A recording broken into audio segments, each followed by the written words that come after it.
Class 6। आज हम next chapter पढ़ते हैं, शहरी क्षेत्र में आजीविका, अर्थात शहर में लोग क्या क्या काम करते हैं।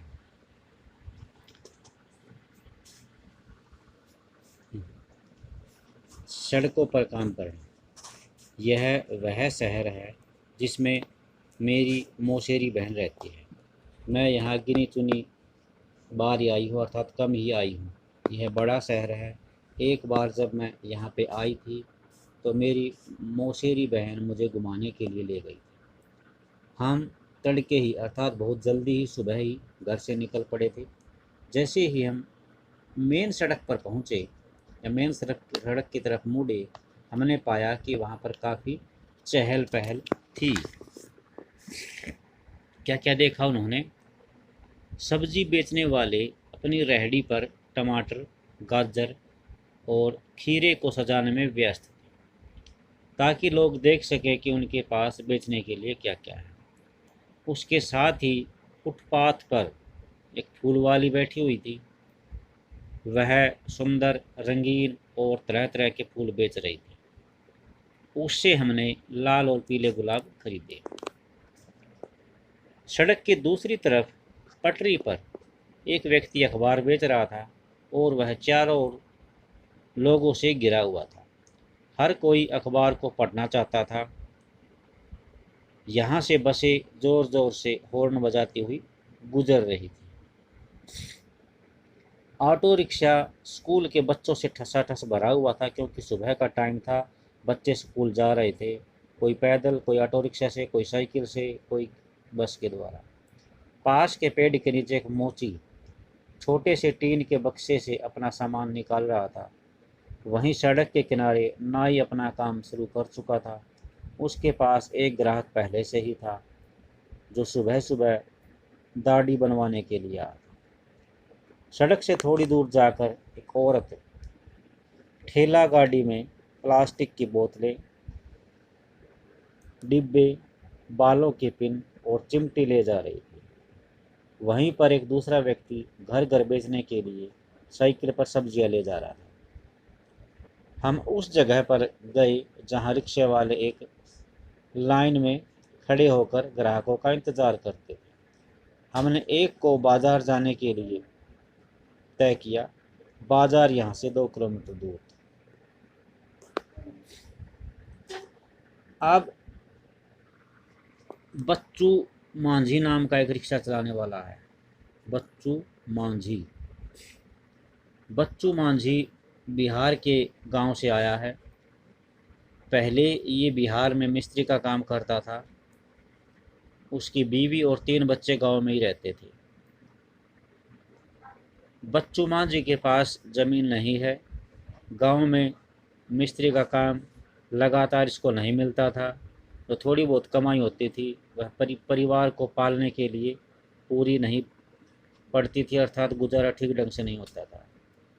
जब बच्चू मांझी शहर पहुंचा तो उसने एक पुराना रिक्शा खरीदा और उसका जो पैसा है किस्तों में चुकाया। ये बहुत साल पहले की बात है। रोज़ सुबह बस स्टॉप पर बच्चू मांझी पहुंच जाता है और वहां ग्राहक जिन्हें जहां जाना है वहां पर उन्हें छोड़ देता है।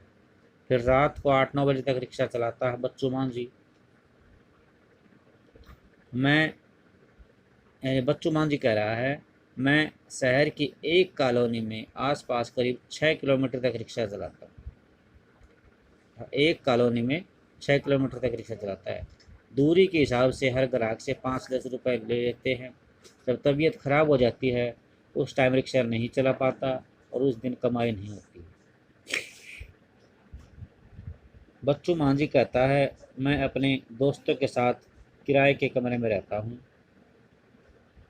वे इसके जो दोस्त हैं वो पास की फैक्ट्री में काम करते हैं।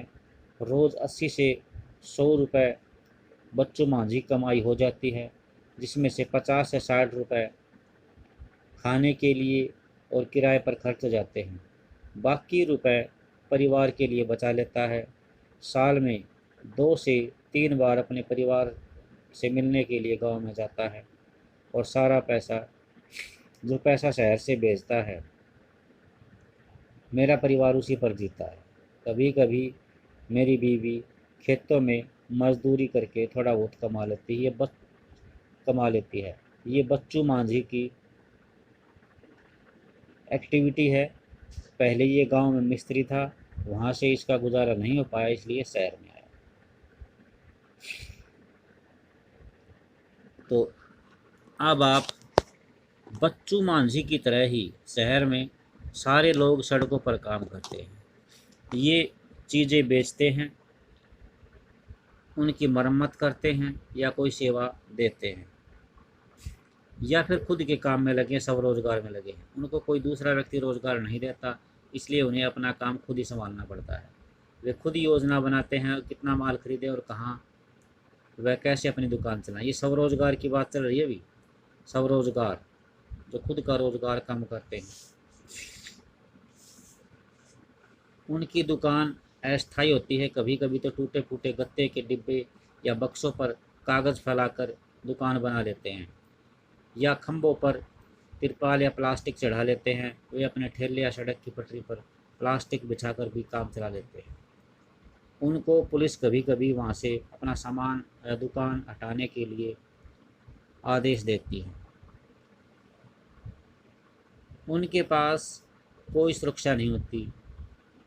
कई ऐसी भी जगह हैं जहाँ ठेले वाले को घुसने ही नहीं दिया जाता। ठेले वाले जो चीज़ें बेचते हैं वे आमतौर पर घर पर उनके परिवार वाले बनाते हैं। यानी जो भी चीज़ें ठेले वाला बेचता है उसको उसके परिवार के सदस्य बनाते हैं। परिवार वाले चीज़ों को खरीद कर साफ करके छांट करके बेचने के लिए तैयार करते हैं। उदाहरण के लिए जो सड़कों पर खाना या नाश्ता बेचते हैं वह ज़्यादातर घर पर ही बनाया जाता है। ये यहाँ पर दिखाया गया है कि अक्सर शहर में काम करके आजीविका यानी गुजारा करने वाले जो कामगार हैं उनको मजबूरन सड़कों पर ही रहना पड़ता है। चित्र में ऐसी जगह दिखाई जा रही है जहाँ दिन के इस वक्त कामगार अपना सामान रख देते हैं। दिन के टाइम तो ये अपना सामान रख जाते हैं और रात में यहाँ खाना बनाते हैं। तो ये अहमदनगर शहर के एक सर्वेक्षण में, अहमदनगर के सर्वेक्षण में ये पाया गया कि काम करने वालों में 12% लोग सड़कों पर काम करते हैं। हमारे देश के शहरी इलाकों में लगभग 1 करोड़ लोग फुटपाथ और ठेलों पर सामान बेचते हैं। अभी हाल फिलहाल तक गलियों और फुटपाथ पर इस काम को यातायात और पैदल चलने वाले लोगों के लिए रुकावट की तरह देखा जाता है, लेकिन कई संस्थानों के प्रयास से अब इन सभी के लिए उपयोगी और आजीविका कमाने के अधिकार के रूप में देखा जा सकता है। सरकार भी इस कानून को बदलने पर विचार कर रही है, जिससे उन पर प्रतिबंध लगा हुआ था। कानून में बदलाव आने से इनके पास काम करने की जगह होगी और यातायात और लोगों का आवागमन और यातायात सहज हो जाएगा। यानी ये अतिक्रमण नहीं करेंगे, सड़क को नहीं रोकेंगे।